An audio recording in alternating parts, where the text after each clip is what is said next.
আর বলি আজকে আমরা অমিত শাহজির ভাষণ শুনব, তাই আমি একদম কথা বাড়াতে চাই না। আমি অমিত শাহজিকে তিনটে সম্প্রতি তার অবদানের জন্য कृतज्ञता ज्ञापन करते चाই। पहलगाम में जो हादसा हुआ उसमें बंगाल की 3 बंगाली को एक खूंखार आतंकवादी ने हत्या किया, निर्मम हत्या किया।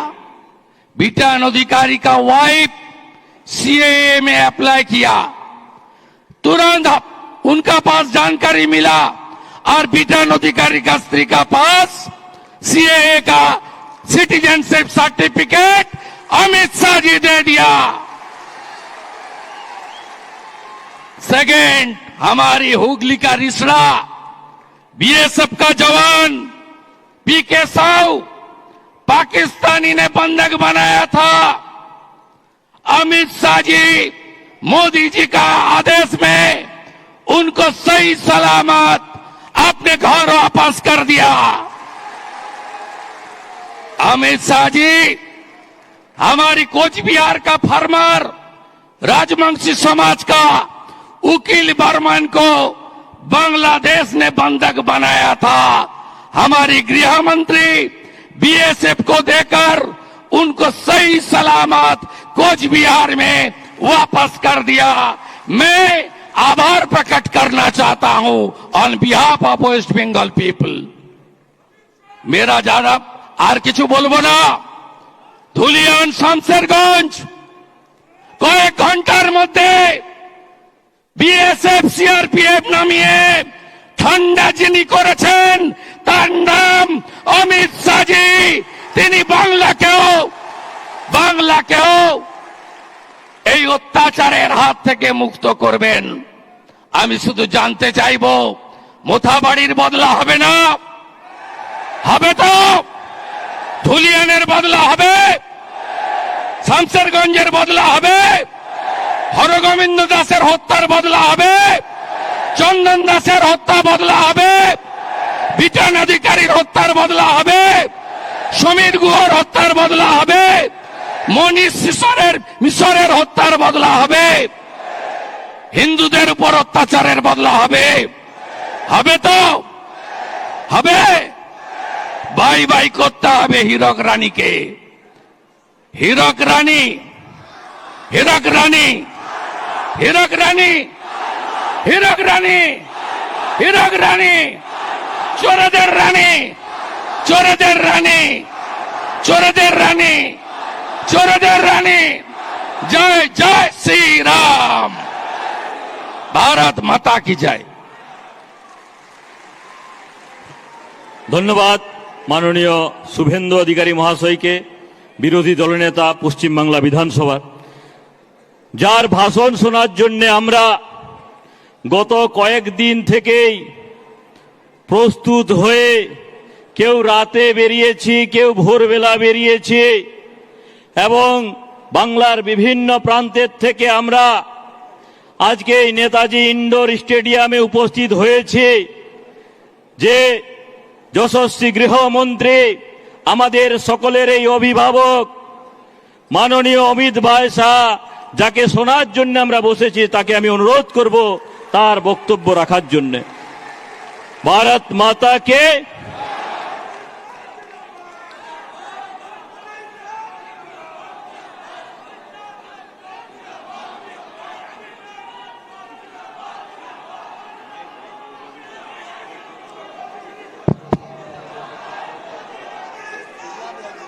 मेरे साथ बोलिए, भारत माता की। क्यों भाई? बंगाल के मंडल पदाधिकारियों की आवाज को क्या हो गया है? बंगाल में भाजपा सरकार बनानी है या नहीं बनानी है? घुसपैठ रोकनी है या नहीं रोकनी है? भ्रष्टाचार समाप्त करना है या नहीं करना है? हिंदुओं का पलायन रोकना है या नहीं रोकना है? तो ऐसी आवाज नहीं चलेगी। मेरे साथ दोनों हाथ उठाइए, दोनों हाथ उठाइए, विजय के संकल्प की मुट्ठी भींचिए और प्रचंड आवाज से बोलिए, भारत माता की, भारत माता की जय श्री राम, जय जय श्री राम। मंच पर उपस्थित पश्चिम बंगाल भारतीय जनता पार्टी के सम्माननीय अध्यक्ष श्रीमान सुकांतो मजमूदार जी, मेरे मित्र और बंगाल विधानसभा में जिनके खड़े होते ही दीदी को डर लगता है, ऐसे हमारे विपक्ष के नेता शुभेंदु अधिकारी जी, हमारे राष्ट्रीय महासचिव श्री सुनील बंसल जी, हमारे प्रभारी मंगल पांडे जी, सह प्रभारी अमित मालविया जी, बैठे हुए सारे मंत्रीगण, विधायकगण, सांसदगण और बंगाल के कोने कोने से आए हुए मेरे प्यारे कार्यकर्ता भाइयों बहनों, आप सभी को मेरा नमस्कार प्रणाम। सबसे पहले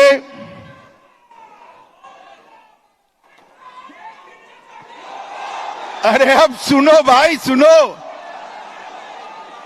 जिंदाबाद जरूर करना है। 26 में हमारे मुख्यमंत्री की शपथ के बाद करना है। भाइयों बहनों, सबसे पहले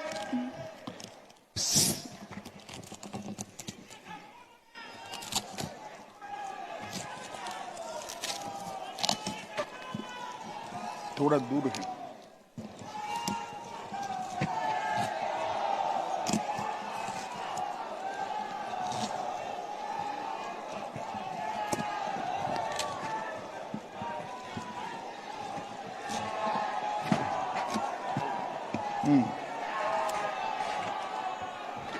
भाइयों बहनों, सबसे पहले मैं श्री कालीघाट मंदिर, श्री श्री 108 करुणामयी काली माता मंदिर और दक्षिणेश्वर काली मंदिर को प्रणाम कर कर मेरी बात की शुरुआत करना चाहता हूं।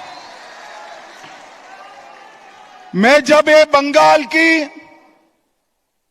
वीर भूमि पर, संस्कार भूमि पर आया हूं, तब कवि गुरु टैगोर जी, स्वामी विवेकानंद जी, रामकृष्ण परमहंस जी, नेताजी सुभाष चंद्र बोस और हमारी पार्टी के स्थापक स्वर्गीय श्यामा प्रसाद मुखर्जी को प्रणाम कर कर मेरी बात की शुरुआत करता हूं।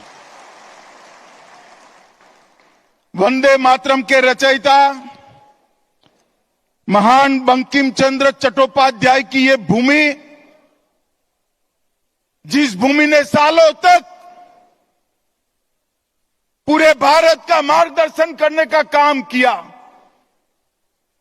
चाहे ज्ञान हो, विज्ञान हो, धर्म हो, स्वतंत्रता संग्राम हो, हर क्षेत्र में सालों तक बंगाल ने भारत का नेतृत्व करा।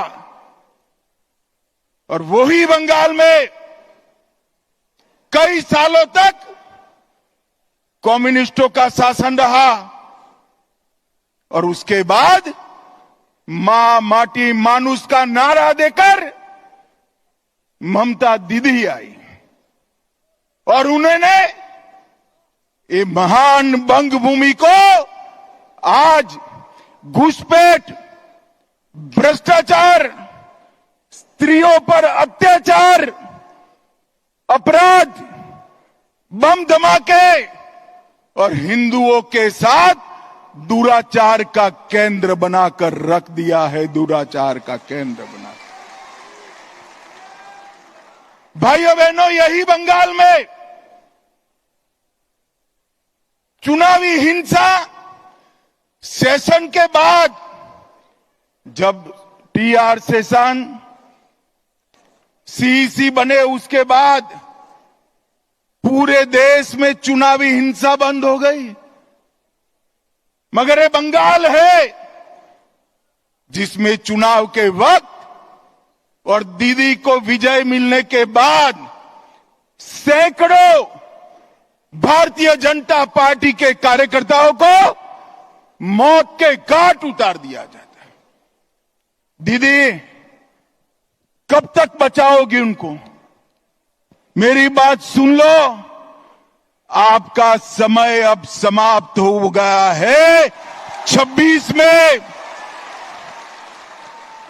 26 में भारतीय जनता पार्टी की सरकार बनने वाली, और मैं सारे हजारों की संख्या में बैठे हुए मेरे मंडल के पदाधिकारियों को ये वादा करना चाहता हूं कि यहां तृणमूल की सरकार जाते ही हमारे कार्यकर्ताओं के हत्या के अपराधियों को जमीन में गाड़ा है तो भी बाहर निकालकर सजा करने का काम करें। लोकतंत्र के अंदर हिंसा कभी शोभा नहीं देती है।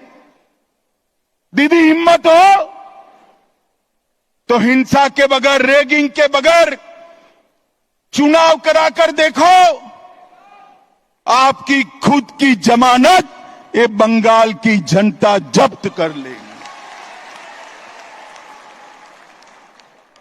और भाइयों बहनों, वोट बैंक की तुष्टीकरण ने वोट बैंक के लिए पतन की सीमा ये ममता बनर्जी ने पार कर दी। अभी कुछ दिन पहले पहलगांव में पाक प्रेरित आतंकवादियों ने हमारे निर्दोष नागरिकों को, यात्रिकों को धर्म पूछ कर परिवार के सामने मार दिया। मुझे बताओ बंगाल वालों, वो पाक प्रेरित आतंकवादियों को सजा देनी चाहिए या नहीं देनी चाहिए? अरे जोर से बोलो, देनी चाहिए या नहीं देनी चाहिए? मोदी जी ने ऑपरेशन सिंदूर किया, ठीक किया या नहीं किया? भाइयों बहनों, हमने सर्जिकल स्ट्राइक करी, एयर स्ट्राइक करी, और अब ऑपरेशन सिंदूर कर 100 किलोमीटर अंदर जाकर उनके हेडक्वार्टर को ध्वस्त कर दिया। सैकड़ों आतंकवादी मौत के घाट उतार दिए गए, और दीदी के पेट में दर्द होता है। दीदी, इतना दर्द बंगाल का यात्री जब वहां मारे गए तब किया होता तो ठीक था। उस वक्त कुछ नहीं बोला, और मोदी जी ऑपरेशन सिंदूर कर यहां आए तो एक घटिया सा राजनीतिक बयान देकर ऑपरेशन सिंदूर का विरोध किया।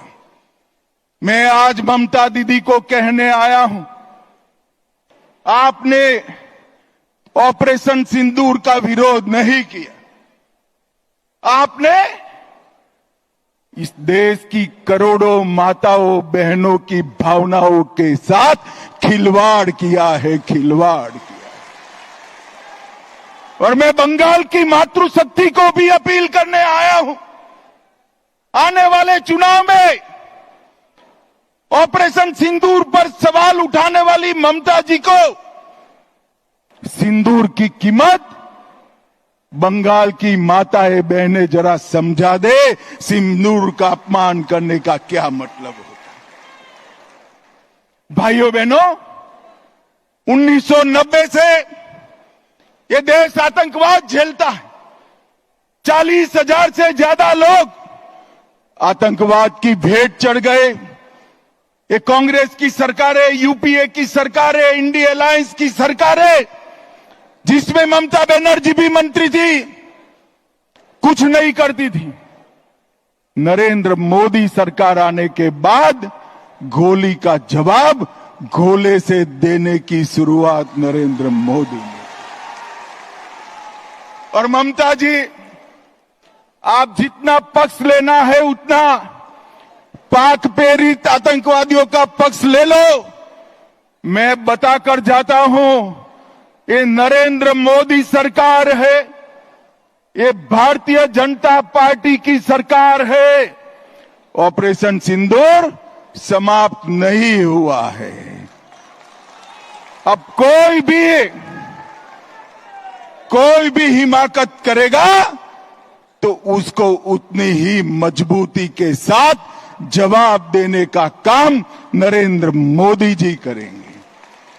मैं आज ऑपरेशन सिंदूर में हमारी बहादुर सेना बीएसएफ ने जो वीरता बताई है, वो सभी बीएसएफ कर्मी और सेना के जवानों को 2 हाथ जोड़कर प्रणाम करता हूं। भाइयों बहनों, मोदी जी के नेतृत्व में बंगाल के विकास के लिए मोदी जी ने ढेर सारा काम किया है, परंतु विकास के साथ साथ बंगाल की संस्कृति को भी मोदी जी नहीं भूले। सालों से बंगाल वासियों की मांग थी कि हम बंगाल को क्लासिकल लैंग्वेज का स्टेटस दे। आज मैं ममता दीदी को पूछने आया हूं, 10 साल तक आप केंद्र में मंत्री थी या आपका समर्थन था, बंगाली भाषा को क्लासिकल लैंग्वेज का स्टेटस क्यों नहीं दिया? और भाइयों बहनों, हमारे मोदी जी ने बंगाली भाषा को क्लासिकल लैंग्वेज का स्टेटस देने का काम कर दिया। और ये ममता जी है जिनको इसके लिए धन्यवाद करने का भी शिष्टाचार नहीं आता। भाइयों बहनों, आगामी चुनाव में यहां बैठे हुए सभी मंडल के पदाधिकारियों का मेरा विनती है कि बंगाल का चुनाव सिर्फ बंगाल का भविष्य नहीं तय करता है। बंगाल का चुनाव देश की सुरक्षा के साथ जुड़ा हुआ चुनाव, क्योंकि ममता बनर्जी ने हमारे देश की सीमाओं को बांग्लादेशियों के लिए खुला कर दिया है। इनके आशीर्वाद से घुसपैठ हो रही है। मुझे बताओ मित्रों, घुसपैठ रोकनी चाहिए या नहीं रोकनी चाहिए? जोर से बोलो, रोकनी चाहिए या नहीं रोकनी चाहिए? क्या दीदी रोक सकती है? जोर से बोलो, रोक सकती है? ये भाईपो रोक सकते हैं क्या? घुसपैठ केवल और केवल कमल फूल की सरकार रोक सकती है। तृणमूल के सांसद मुझे संसद में पूछ रहे थे कि बीएसएफ क्या कर रही है।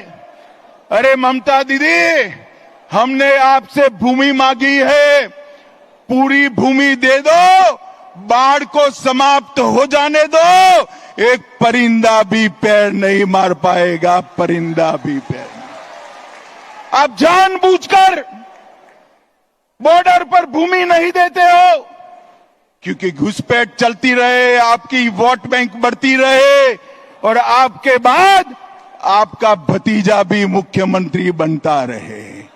भाइयों बहनों, ये होने वाला नहीं। ममता दीदी को मैं भारतीय जनता पार्टी का ग्राफ बताने आया हूं।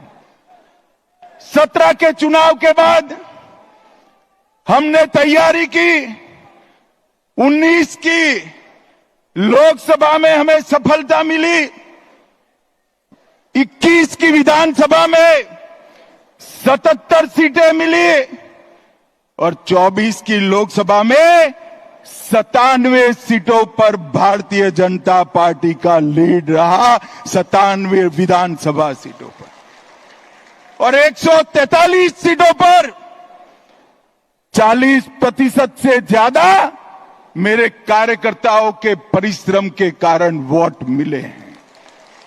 मैं आज ये नरेंद्र मोदी की सेना जो मेरे सामने बैठी है, भारतीय जनता पार्टी का कार्यकर्ता बैठा है, उसको मैं बताने आया हूं कि थोड़ा फासला बाकी है, आप 40% तो क्रॉस कर गए हो, 4-5% आगे बढ़ना है, 4-5।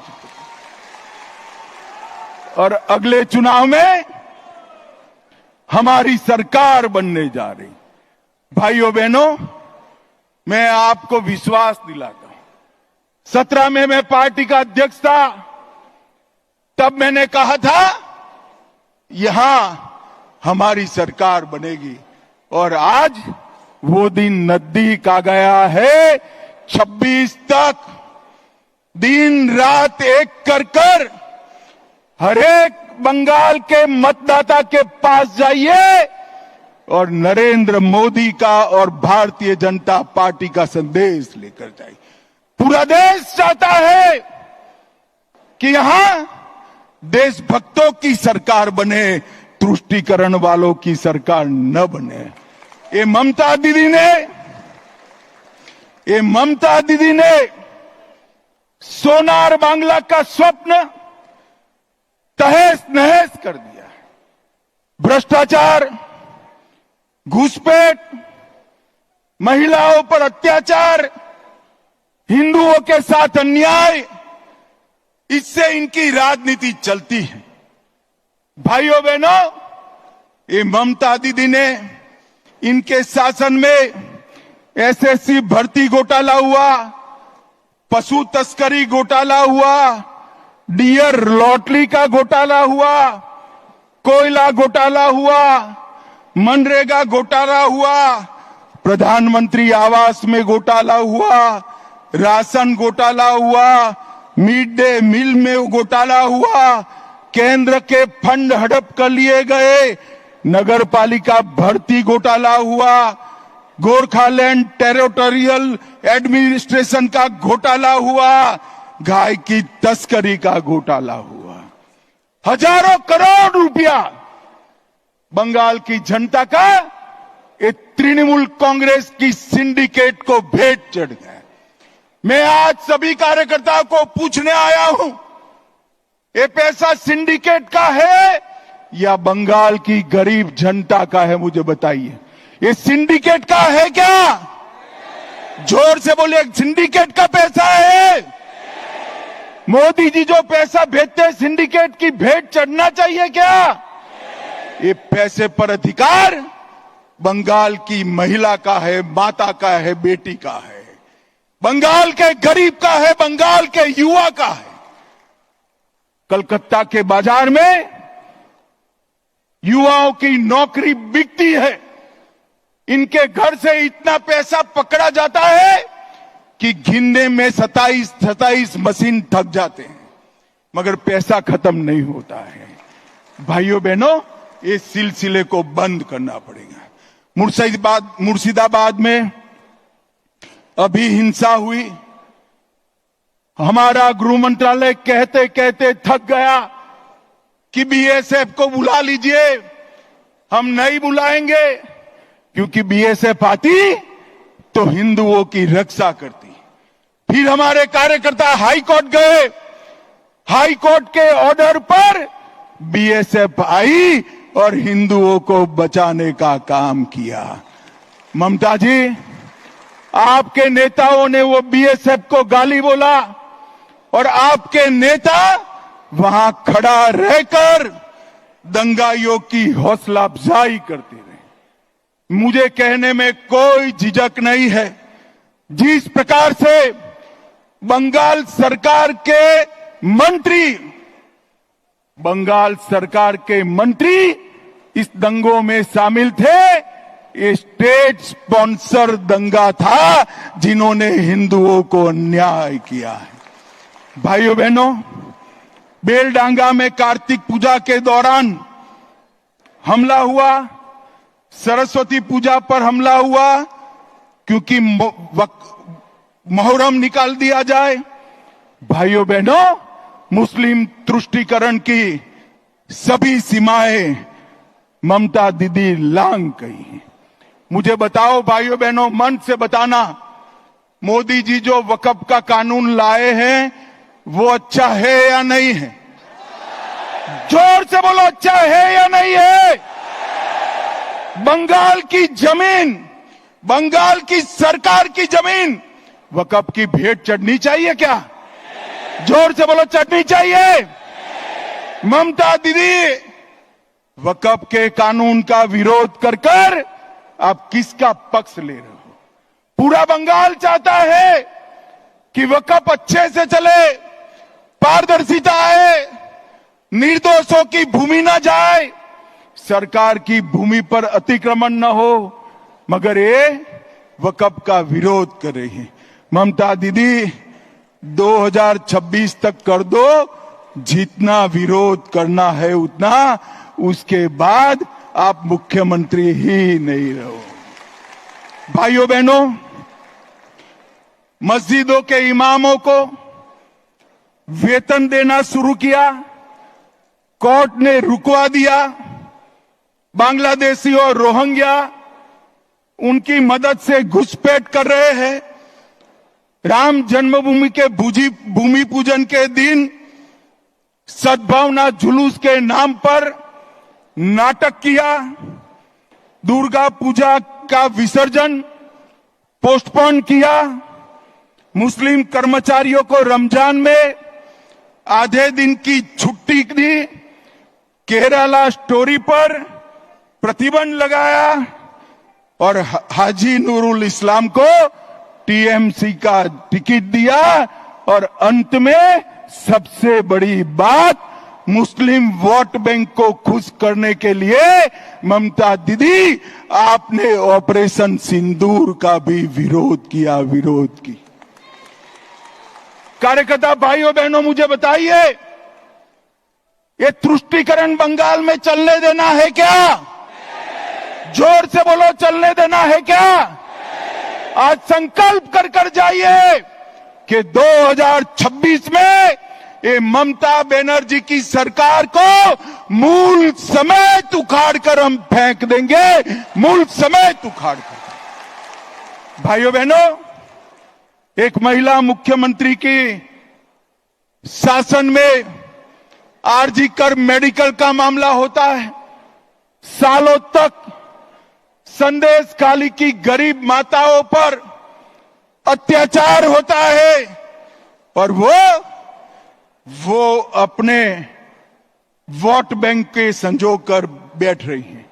मैं ममता दीदी को पूछना चाहता हूं, संदेश खाली का मुख्य अपराधी ममता दीदी किस पार्टी से था?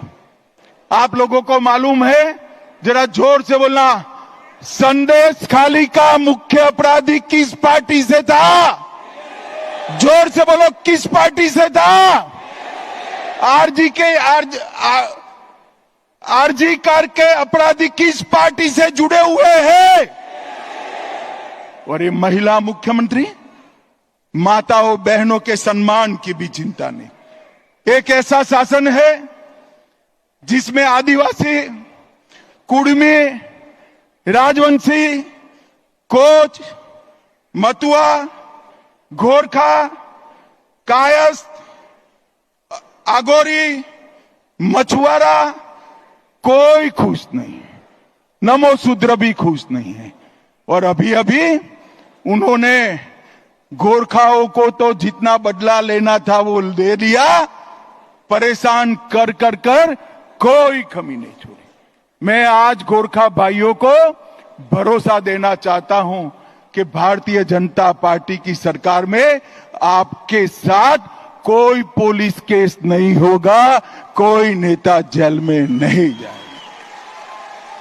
और भाइयों बहनों, अभी अभी उन्होंने जिस प्रकार से पूरे हिंदू समाज को प्रताड़ित किया है, मुझे लगता है कि आने वाले दिनों में सबसे प्रचंड बहुमत के साथ, आजादी के बाद सबसे बड़े बहुमत के साथ भारतीय जनता पार्टी की सरकार बने। अंत में एक बात कहना चाहता हूं। मेरे पास हमारे शांतनु जी आए थे 4 दिन पहले। उन्होंने कहा, अमित भाई, सारे हिंदू शरणार्थियों को मतदाता सूची से काटने का नोटिस मिल रहा है। मैंने शांतनु जी को कहा है, डरिए मत, जिसको नोटिस मिले सीए का एप्लीकेशन करा दे, मैं उनको नागरिकता देने का काम करूंगा। ममता की नोटिस से किसी को डरने की जरूरत नहीं है। मोदी जी ने सीए का कानून इसलिए लाया है कि हमारे शरणार्थी भाइयों को मताधिकार मिले, अधिकार मिले। और ऑपरेशन सिंदूर में हमारी बहन के पति को मौत के घाट उतार दिया, उसको 2 दिन में हमने नागरिकता देने का काम भी समाप्त कर दिया। भाइयों बहनों, अंत में मैं ममता जी को एक सवाल करना चाहता हूं।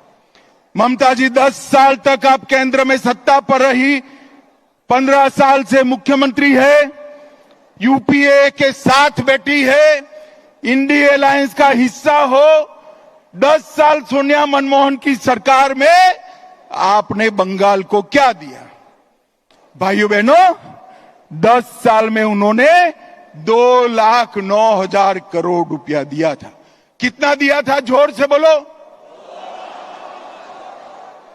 और मोदी जी ने 10 साल में 2,09,000 की जगह 8,27,000 करोड़ रुपया दिया है। और ममता दीदी, छोटे से छोटे काम का मेरे पास सूची है। आज बंगाल भारतीय जनता पार्टी ये सूची रिलीज करेगी 8,27,000 करोड़ के कामों की। मैं आपको पूछना चाहता हूं, आपके गांव में पैसा पहुंचा है क्या? अरे जोर से बोलो, पहुंचा है भाई? कहां गया? कहां गया? एक पैसा टीएमसी की सिंडिकेट की भेंट चढ़ गया है। मोदी जी 50 लाख करोड़ भेजे तो भी नहीं पहुंचना है। आपको बंगाल की जनता को मोदी जी का पैसा अगर प्राप्त करना है तो कमल फूल की सरकार लानी पड़ेगी, कमल फूल की सरकार। और इसलिए अंत में मैं पूरे बंगाल की जनता को, सभी को 2 हाथ जोड़कर विनती करने आया हूं।